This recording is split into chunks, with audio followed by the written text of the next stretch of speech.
Hey friends, it's Jeannie. Thanks for joining me here today. I'll be sharing this fun and easy card using the Not Too Shabby Drink the Coffee stamp set. It was a part of the May subscription box, but it has sold out. There are standalone stamps that were in the box still available as a standalone item in the shop, so I'll link this stamp set below.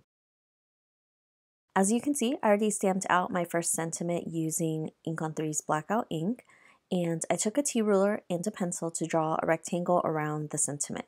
And this is basically the process for my card. I had the idea of using all the sentiments in this set. As you can tell from the stamp set, they're all super bold sentiments and they're fun ones. I usually use a bold sentiment as a main focal point for a card, but I do also tend to want to use them all in one. I just can't help it. I really like stamp sets where you can use all the sentiments or all the images in a particular stamp set to make it worth your while. For the first one, I went ahead and masked off the first sentiment because I don't want to stamp over it or in that space of the rectangle. Luckily, since these are rectangles, it is really easy to do. I am just using Post-it masking tape. You can use whatever you have in your stash. For some of the sentiments, I do have to stamp it twice because they do have solid areas in this stamp set, and I really wanted the boldness of the stamp to show. So again, after each sentiment is stamped, I will draw a rectangle around it, and it is a bit hard to see in the video, but later I'll go over the lines with a Copic Black friendly marker. You just want to make sure that you remember to mask off all the rectangles. The idea behind it is that the sentiments are on little cards and they are scattered about on, I guess, a tabletop or something like that. And you have to remember that there are cards that will be laying on top of each other. I will be going in with my Copic friendly marker because I will be doing some coloring. This card definitely does not need a lot of coloring.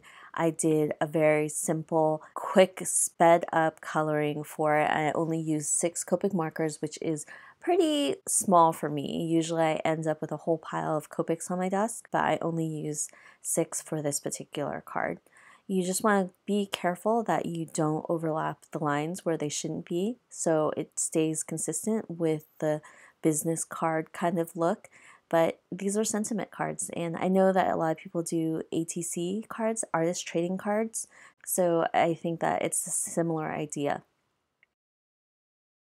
I'm going in with my lightest pink marker, which is R81, and coloring all the extra space that isn't one of the sentiment cards. Then I'm taking the next 2 colors, R83 and R85, just to add shadows underneath the little cards. And this will just make it look like it's popped up and it adds a bit of dimension. So I thought that it was fun to do so it doesn't look super flat. And for the cards themselves, I will be going in with my grays. So when I want something to look white, I usually use C00, C1, and C3. I'm just going to go in just to add a bit of shadow, just to give it a little bit more dimension. Anywhere the cards overlap, that's where I'm adding shadows, and I will color up that area around it. You definitely don't want to color the whole thing unless you want the sentiment cards to look gray. If you leave a lot of white space, the cards will just look white eventually. So the gray is really light here, but it does dry down even more because these are alcohol markers. The ink will dry and then it will seep into the paper and it will be a little bit lighter than what it looks like. The coloring is very quick and simple, and I will be going ahead and taking this card panel and actually trimming it down because I thought it would be fun to mat it on black cardstock just for an extra look to the card. So for my card panel, I added double-sided adhesive, and I have a trick for lining it up so you don't put it down unevenly. I'll have the double-sided adhesive and fold back some of the release paper in the corners.